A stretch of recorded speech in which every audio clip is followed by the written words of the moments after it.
तो hello students, welcome to my channel.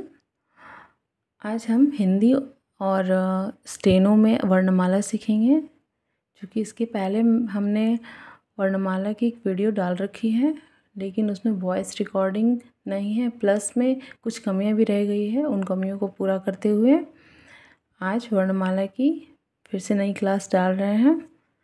तो जैसा कि यहाँ देख रहे हैं आप लोग, वर्णमाला स्टेनो के लिए हिंदी वर्णमाला को याद करना बहुत ज़रूरी है, क्योंकि हिंदी वर्णमाला जो है वो बेसिक होता है। जब यही नहीं पता रहेगा तो स्टेनो में काफ़ी दिक्कतें आगे आप लोगों को सामना करनी पड़ेगी। हिंदी वर्णमाला में कुल 52 अक्षर होते हैं, जिसे वर्ण भी कहते हैं। ये वर्ण दो प्रकार के होते हैं, स्वर वर्ण, व्यंजन वर्ण।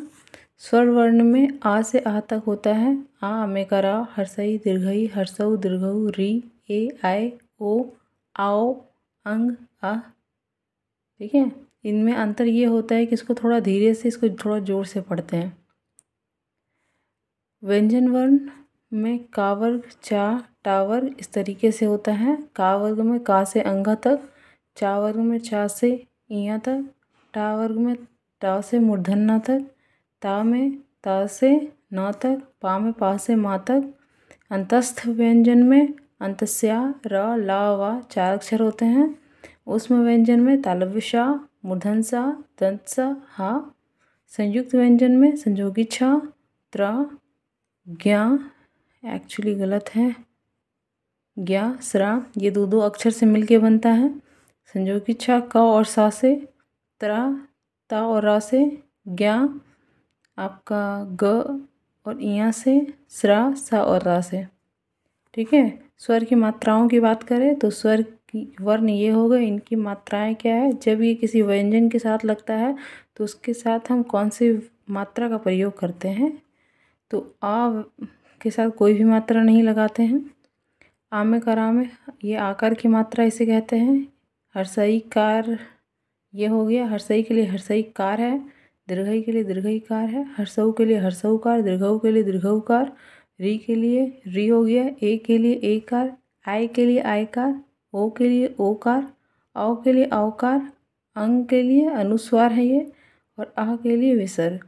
ठीक है, अब जैसे हम का लिखते हैं, हमको का में आकर का लिखना है तो हम क्या करेंगे, का में आकार के लिए आ में कर आ नहीं लिखेंगे, आ में आकर आ नहीं लिखेंगे, हम इसे ऐसे लिखेंगे।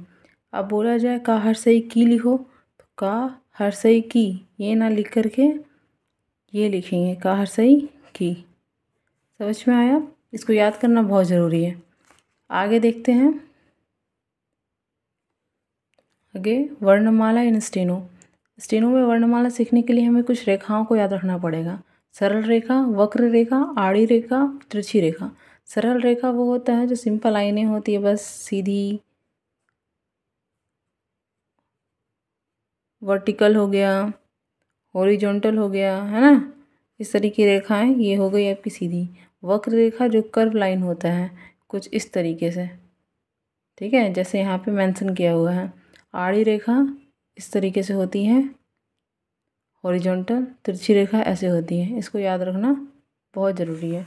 इन सभी को अभी फ़िलहाल हम स्किप कर रहे हैं, इसे आगे बताएंगे। पहले आप ये देख लीजिए, का, ख, ग, है ना, का वर्ग में ये सब आता है। इसके लिए देखिए यहाँ पे मैंने यहाँ पे मेंशन कर दिया है, ये का वर्ग के लिए है नीचे वाली रेखा, र, चा वर्ग के लिए इस तरीके से, टा के लिए सीधी, पा के लिए सीधी।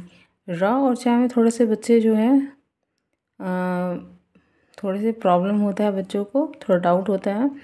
र और चा कुछ एक जैसा लगता है, लेकिन थोड़ा सा इसमें अंतर है। चा हम ऊपर से नीचे की ओर लिखते हैं, जबकि र नीचे से ऊपर की ओर लिखते हैं। और दोनों में एक और डिफरेंस होता है कि रा को हम मेनली थोड़ा नीचे करके लिखते हैं, लगभग 30 डिग्री एंगल पे, ठीक है। और चा को 60 डिग्री के एंगल पे, 45 या 60 डिग्री पे लिखते हैं, थोड़ा सा रा से ऊपर होता है। क्लियर हो गया? चा हो गया आपका। देखिए यहाँ पे कैसे इसको हम कंप्लीट कर दे रहे हैं। ये सब लिख चुके हैं, बट समझाने के लिए हम फिर से कर रहे हैं। का के लिए पतली सी लाइन दिया जाता है ऐसे, ख के लिए इसी लाइन को बीच से कट करते हैं। गा के लिए ये लाइन है, इसे थोड़ी सी मोटी करके लिखना है। घा के लिए मोटी सी लाइन, बीच में कट। चूँकि यहाँ पे पेन का इस्तेमाल कर रहे हैं, पर इसके पहले मैंने दिया था कि हमें एक कॉपी, पेंसिल, इरेज़र, शार्पनर और एक बुक अपने पास रखना है स्टेनो की। आप लोगों को समझ में है इसलिए पेन का इस्तेमाल कर रहे हैं। चा के लिए पतली लाइन, पतली सी लाइन, बीच में कट, मोटी लाइन। झा के लिए मोटी लाइन, बीच में कट। इया के लिए अभी नहीं बता सकते हैं, इया के लिए नहीं होता है। ट के लिए पतली लाइन, ठा के लिए पतली लाइन, बीच से कट। डा के लिए मोटी लाइन, ढा के लिए मोटी लाइन, बीच से कट। ता के लिए दोनों तरफ से लिखते हैं। शब्द में इसे देखा जाता है कि जिधर से शब्द आसानी से लिखा जाता है जिससे उसी का हम प्रयोग करते हैं, इसलिए इसमें दो दो है। था के लिए वही पतली लाइन, बीच से कट है। दा के लिए मोटी लाइन, धा के लिए मोटी लाइन है, बीच से कट है। प के लिए पतली लाइन, फा के लिए पतली लाइन, बीच से कट। बा के लिए मोटी लाइन, भा के लिए मोटी लाइन, बीच से कट। इन सभी को पेंसिल से भी लिख के हम दिखा देंगे अगर आप लोग कहेंगे तो। फ़िलहाल अभी ऐसे समझें आप लोग, पेंसिल से भी बता दिया जाएगा, ठीक है। यारा अलावा हाथ तक है, इसको हमने इस तरीके से लिखा है, लेकिन अभी हम इसे अलग अलग करके दिखा देते हैं कि हम कैसे लिखेंगे। और एक और चीज़ आप लोग को याद रखना है कि का वर्ग को हमें कुछ ऐसे लिखना है, मतलब इधर से इधर की ओर जाना चाहिए, जैसे यहाँ पे है ऐसे गया है ना। चा वर्ग जो है ऊपर से नीचे की ओर आना चाहिए, इस तरीके से ऐसे। टा वर्ग जो है भी ऊपर से नीचे की ओर आना चाहिए। और अभी आप लोग फ़िलहाल स्टार्टिंग है आप लोगों का, तो आप लोग पूरी लाइन को कवर करेंगे, ये नहीं कि थोड़ा सा लिख दिए हो गया, ये नहीं करना है। आप लोगों को पूरा का पूरा लाइन कवर करना है। फिर आप जो है ताथा के लिए ये ऊपर से ही नीचे आएगा, इस तरीके से लिखा जाएगा, ऐसे ऊपर से हम इस तरीके से इसको नीचे लेके गए। प ऊपर से नीचे की ओर। यारा अलावा के लिए, इसके लिए अलग अलग हमको मेंशन करना पड़ेगा क्योंकि इसमें सब एक जैसा नहीं होता है। या में हुक बनाना है और नीचे से ऊपर की ओर लेके जाना है, इसलिए हम यहाँ पे एक एरो दे देते हैं नीचे से ऊपर की ओर। रा के लिए एक रा नीचे से ऊपर की ओर जाता है और एक रा जो है ऊपर से नीचे की ओर आता है, नीचे से ऊपर से नीचे। ला दोनों एक जैसा लग रहा है पर एक्चुअल में यहाँ डिफरेंस है। एक ला आपका नीचे से ऊपर की ओर जाता है और एक ला आपका ऊपर से नीचे की ओर आता है। वाह में भी इस तरीके से हुक बनाना है और ये भी नीचे से ऊपर की ओर जाता है। तालविशा, ये सब सा एक जैसा लग रहा है क्योंकि सा बोलने में तो सबका उच्चारण एक होता है। सा, ये भी शा है, ये भी शा है ना। इसमें उतना डिफरेंस स्टेनो में नहीं दिखाया गया है। वो जब शब्द लिखते हैं, जैसे हम लिख दिए सवेरा, तो क्या सवेरा में यहाँ तालव्य सा होगा? नहीं, ये तो नॉर्मल सी बात है कि इसमें दंत सा ही होगा, है ना। तो वो पढ़ते वक्त माइंड में रखना होता है। फिलहाल थोड़ा सा अंतर करने के लिए इसमें बीच से कट कर दिया गया है। तालव्य शा में ऊपर से नीचे की ओर लेके जाना है, इस तरीके से बीच से कट। तालव्य शा है। दंत सा ऊपर से नीचे की ओर है, ये भी ऊपर से नीचे की ओर। दंत सानी मूर्धन्य सा, दंत सा भी सेम ऐसे ही होगा, दंत दोनों तो सेम है, बस शब्द में इनके अंतर को पहचानना पड़ता है। हा को एक है नीचे से ऊपर और एक है आपका ऊपर से, एक है आपका ऊपर से नीचे। दिखा नहीं है, इसको हम फिर से दिखा देते हैं। ये है आपका नीचे से ऊपर और ये है आपका ऊपर से नीचे। क्लियर हो गया। नामा कैसे लिखते हैं? तो ना के लिए दो दिया हुआ है यहाँ पे, तो हमने एक ही मेंशन किया है। एक इस तरीके से ना लिखते हैं और एक इस तरीके से ना लिखा जाता है। ना जो है आपका एक इस तरीके से और एक ऐसे ना लिखा जाता है, ठीक है। मतलब ना को हम ऐसे लिखेंगे और ऊपर से नीचे की ओर लिखेंगे। माँ हम ऊपर, देखिए इसका जस्ट उल्टा है ना। और एक नीचे की ओर कट लगा करके और कट करेंगे। ना हम ऊपर की ओर और माँ नीचे की ओर नीचे कट। रा के लिए रा ही लिखना है। ये रहा रा, रा, रा। थोड़ा सा अंतर है, दोनों एक जैसा पढ़ने में लगता है, इसलिए एक ही रेखा का प्रयोग किया गया है। बस इसमें से बीच में से कट कर दिया गया है। ढ़ा, ढ़ा को जब हम पढ़ते हैं तो हा का उच्चारण थोड़ा होता है, इसलिए इसी का प्रयोग है ढ़ा के लिए। नीचे से ऊपर की ओर, ऊपर से नीचे की ओर, जैसे हम पहले से मेंशन कर चुके हैं यहाँ पे, है ना। इसमें बीच से कट हो जाएगा। अंगा में दोनों देखने में एक जैसा लग रहा है, लेकिन थोड़ा अंतर है। ये पतला होता है और इसे मोटा करना है। डबल रिपीट कभी नहीं करना है, एक ही बार में आपका कंप्लीट हो जाना चाहिए। ये नहीं कि ये पतला लग रहा है तो हम इसको इससे मोटा कर दिए, फिर नहीं पतला लग रहा है फिर ऐसे मोटा कर दिए, तो ये गलत हो जाएगा। ठीक, समझ में आ गया। अब इन सभी को प्रैक्टिस करना है। प्रैक्टिस करने के लिए क्या करेंगे, प्रैक्टिस करने के से पहले इस स्किपिंग पार्ट को जो स्किप कर चुके थे इसे हम समझा देते हैं कि आखिर ये है क्या। का के लिए देखिए, ये बीच से पॉइंट है गया है, ठीक है। ये मान लिए 0 डिग्री है। हाँ, 0 डिग्री से किस तरीके से जो है रेखाएं जाती है, हम लोग मैथ्स में इसका इस्तेमाल करते हैं, तो इसे स्टेनो में भी इस्तेमाल करके पढ़ा जा सकता है। फिलहाल ज़्यादा नहीं, आप लोग बस इतना जानिए कि सबसे नीचे वाली रेखा क के लिए है। ये का हो गया।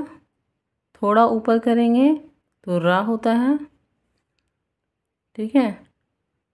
एक सेकंड, इसमें थोड़ा सा मिस्टेक हो गया, इसे फिर से हम बना देते हैं और इधर बनाते हैं। ये पॉइंट, इसको हम 0 डिग्री मानते हैं। क के लिए, का वर्ग के लिए, का वर्ग के लिए क्या किया जाता है, इधर से ही ऐसे लेके जाया जाता है। रॉ के लिए नीचे से ही ऊपर की ओर होगा, बस 30 डिग्री का एंगल बनेगा, ज़्यादा का एंगल नहीं बनेगा, 90 डिग्री से कम। फिर चा के लिए, चा वर्ग के लिए नीचे से ऊपर की ओर नहीं, ऊपर से नीचे की ओर लेके जाना है, ये याद रखना है। ये भी 90 डिग्री से कम, 30 डिग्री से ऊपर होता है। अब सीधी रेखा खींचनी है, नीचे से ऊपर की ओर नहीं, ऊपर से नीचे की ओर। ये टा वर्ग होगा। पा वर्ग, ता वर्ग के लिए वक्र रेखा है, इन सभी के लिए सीधी रेखा है, सरल रेखा है, ठीक है। सीधी रेखा तो नहीं, सरल रेखा है। सीधी रेखा ये हो गया, ये सब तिरछी रेखा हो गई, ये तिरछी रेखा है। ये पा वर्ग के लिए है, ऊपर से नीचे की ओर। ये समझ में आया, इसको याद रखेंगे। इसको याद रखने से का वर्ग वगैरह वर्णमाला अच्छे से याद हो जाएगा। अब क्या है, कुछ इस तरीके से हमने पहले एरो बनाया था और यहाँ पे ऐसे गोला बना हुआ है, तो ये आखिर है क्या, ये माँ है। कैसे माँ है, तो ये देखिए माँ, माँ को हम ऐसे लिखते हैं, तो कुछ इस तरीके से दिख रहा है। ये न है, ना को हम कैसे लिखते हैं, ऐसे लिखते हैं ना। ये तो याद रखना है, नॉर्मली इसका ज़्यादा उपयोग होता है इन सभी का, लेकिन इसको भी याद रखना है, इसका भी यूज़ होता है। ये ना हो गया, ये आपका ता हो गया, ता वर्ग। ये भी है ना, ये ता वर्ग, ता वर्ग पूरा हो गया। ता था, दा था, ना नहीं, ना के लिए ये सब अलग है। अब एक प्लस का साइन दिए हैं और बीच में ऐसे गोला बना हुआ है, ये आपका लॉ है। लॉ कैसे है, ये देखिए लॉ कुछ इस तरीके से दिख रहा है, आपको सिमिलर लग रहा है, मिल रहा है ना। इसको हम बनाते हैं कि यहाँ पे एक नीचे से ऊपर और एक ऊपर से नीचे, क्या मिला। रॉ के लिए, रॉ के लिए एक ऐसी रेखा गई है, पर एक रेखा जो है ऊपर से नीचे की ओर भी आई है, जो कि ऐसा है कुछ रॉ, है ना, ऊपर से नीचे की ओर है। ये आपका क्या हो गया, ये आपका है स, ये भी है स। कैसे हैं? तो सा देखिए इस तरीके से दिया हुआ है, ऐसे और ऐसे, है ना। एक सेकेंड, ये हो गया सा, ये हो गया सा। समझ में आ रहा है? एक चीज़ ध्यान में रखना है आप लोगों को कि इसको हम बायां कहते हैं, ये दायां है। समझ में ऐसे भी आता है कि हम इसको बाएं साइड से लिख रहे हैं, इसको दाएं साइड से लिख रहे हैं। तो बायां दायां, ये बायां दायां, बायां दायां। ये भी आपका जो है अपदंत, तालव्य शायद मुदंसा और दंसा, इसमें थोड़ा बच्चों को कन्फ्यूज़न होता है आखिर ये क्या है। तो आप लोग ये देखिएगा कि देखने में तो इधर घुमा हुआ है तो बच्चे सोचेंगे कि दाएं तरफ है, लेकिन एग्जैक्टली ये स्टार्टिंग किधर से हो रहा है, तो ये बाएं से दाएं की ओर गया है, तो इसे हम बायां बोलेंगे। ठीक है। और ये आपका दाएं से बाएं की ओर आ रहा है, दायां से बाएं की ओर आ रहा है, तो इसे हम दायां बोलेंगे, ना कि बायां। यहाँ तक समझ में आया है वर्णमाला? यहाँ तक याद हो जाना चाहिए। याद करने का तरीका है, ऐसे ही याद नहीं होगा, उसको डेली प्रैक्टिस करना पड़ेगा। ठीक है। प्रैक्टिस करने के लिए क्या करेंगे, तो इसके लिए भी हम बताते हैं। पहले हम लोग क्या करेंगे कि यहाँ पे का लिखेंगे, हाँ, है ना। का हो गया। का लिखने के बाद हम इसे पतली सी लाइन देनी है पेंसिल से, वो भी पतली लाइन देनी है, और एक ही आकार का लाइन होना चाहिए, ना बड़ा होना चाहिए ना छोटा होना चाहिए। क क क क क क क क क, इस तरह पढ़ते पढ़ते आप लोगों को आधा पेज लिखना है। ज़्यादा दे नहीं रहे हैं, ज़्यादा देते हैं तो फिर आप ही लोगों को बोरिंग लगने लगेगा, लेकिन एक्चुअल में बोरिंग नहीं है। कब हम जो भी भाषा सीखते हैं तो उसमें सबसे पहले हमें उसकी वर्णमाला को, फिर उसके व्याकरण को जानना बहुत ज़्यादा ज़रूरी होता है। वर्णमाला व्याकरण के अंदर ही आता है, तो इन सभी को जानना बहुत ज़्यादा आवश्यक होता है। और ये पूरी की पूरी लिपि हमारे लिए नहीं है, हम बचपन से कभी सीखे नहीं हैं। अब जाके इसकी तैयारी करने की इच्छा है हमें, तो हमें ये सीखना पड़ रहा है, तो इसके लिए हमें इसकी प्रैक्टिस करनी बहुत ज़्यादा ज़रूरी है। तो इसलिए इन सभी का प्रैक्टिस होना इम्पॉर्टेंट है। आप लोग चाहें तो इसे एक पेज लिख लेंगे, लिखने से आप ही की प्रैक्टिस होगी, आपको आगे प्रॉब्लम नहीं होगा। वरना कुछ बच्चों को ये भी प्रॉब्लम होता है कि पूरी की पूरी किताब ख़त्म हो जाती है, उसके बाद जब पूछा जाए चाय कौन है, रा कौन है, तो उन लोगों को दिक्कत होता है, क्योंकि उन लोगों ने स्टार्टिंग में अच्छे से प्रैक्टिस नहीं करी होती है। तो इसलिए का को पूरा का पूरा पेज भरना है का लिख करके, इसमें आप लोगों को कोई दिक्कत होनी नहीं चाहिए। और अगर आप लोगों को फिर भी लग रहा है कि मैम ये बहुत ज़्यादा है, तो इसके लिए मैं ये भी काम बता सकती हूँ कि जैसे हम यहाँ पे क ख ग घ लिख दिए। अब यहाँ पे ख लिखना है, बीच से कट करना है, खा बीच से कट, खा पढ़ते हुए, पढ़ने में शर्म नहीं करना है। मन ही मन पढ़ रहे हैं, जिनको मन ही मन पढ़ने से याद होता है तो याद कर ले, पर बेटर होगा मेरी बात माने तो थोड़ा थोड़ा ज़ोर से, ना तो साइड में हो जाइए, किसी से कोई मतलब नहीं है, और आराम से साइड में अपना ज़ोर ज़ोर से पढ़िए, बच्चों की तरह, कोई प्रॉब्लम नहीं है, बस याद होना इम्पॉर्टेंट है। ठीक है। गा हो गया। गा के लिए मोटा लाइन, मोटा लाइन, ग ग पढ़ते हुए ग ग ग ग पूरा भरना है। यहाँ पे हम आधा आधा दिखा रहे पर पूरा भरना है। घा के लिए मोटी लाइन, कट, मोटी लाइन कट, मोटी लाइन कट, यहाँ पे मोटी लाइन कट। अब इनको क्या करना, इनको आपको एक पेज नहीं भरना, और पेज आपकी लंबाई जो है कॉपी की A4 साइज़ होनी चाहिए, उससे अगर लंबी है तो बेटर है। पेज जो है आपका कॉपी एक्चुअली में मोटा होना चाहिए, ताकि आप उसमें अच्छे से पूरी के पूरे स्टेनो, जब जितनी भी पढ़ाई होगी, जितनी भी एक्सरसाइज वगैरह होगी, सब एक कॉपी में होगी। बहुत सारी कॉपियाँ रहने पर आप ही लोग को पढ़ने में दिक्कत होगा। ठीक है। और अच्छी कॉपी होनी चाहिए, थोड़ी सी चिकनी, ज़्यादा ना चिकनी भी नहीं होनी चाहिए, थोड़ी रफ़ होगी तो ज़्यादा पढ़ने में अच्छा रहेगा। और जब आप लिखोगे तो आपको ये ध्यान रखना है कि आपकी कलाई नीचे से टच नहीं होनी चाहिए। यहाँ पे कॉपी में अगर आपकी कलाई यहाँ टच होती है तो इससे आपके हाथ में प्रेशर ज़्यादा पड़ता है, और जब आपके हाथ में प्रेशर पड़ेगा तो फिर आपका हाथ दर्द करने लगेगा। अभी तो दर्द नहीं करेगा, अभी फ़िलहाल आप लोग का स्टार्टिंग है तो दर्द करेगा ही, ऑब्वियस सी बात है, लेकिन आगे चल कर के भी आप लोगों को हाथों में दर्द होगा। तो आपको इस बात का भी ध्यान रखना है।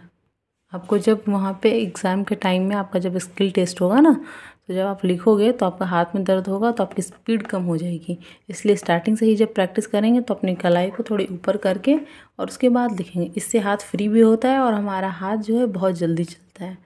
और स्टेनो में वैसे भी बहुत स्पीड लिखना होता है। अब जैसे हम यहाँ पे हाथ यहाँ नीचे पूरा कलाई रख दिए तो इसको लिखते हैं का, तो मेरे हाथ पे जोर पड़ रहा है, और हाथ पे जोर पड़ रहा है तो पेन पे भी जोर पड़ रहा है। और पेन से लिखना नहीं है, पेंसिल से लिखना है। जब पेंसिल से लिखेंगे तो पेंसिल का जो आगे का नीव है वो टूट जाएगा, ठीक है। इसीलिए थोड़ा सा हाथ को लूज़ रखना है, हल्का सा पेंसिल को अच्छे से पकड़ना है, कलाई ऊपर रखनी है और फटाफट से लिखना है। क ख ग घ। समझ में आ रहा है? अब इसको आप क्या करना है, पहले तो हमने बताया था कि एक लाइन लिख करके पूरी एक पेज प्रैक्टिस करनी है। बट आप लोगों को अगर ये बेटर नहीं लगता है तो आप लोग एक काम कर सकते हैं कि इस तरीके से का वर्ग का, फिर चा वर्ग का, टा वर्ग का लिख करके 2-2 पेज, नहीं 2 पेज भी बहुत कम हो जाएगा, 5-5 पेज प्रैक्टिस करनी। कितने पेज? 5 पेजेस कंप्लीट करनी है, आप लोगों को प्रैक्टिस करना है।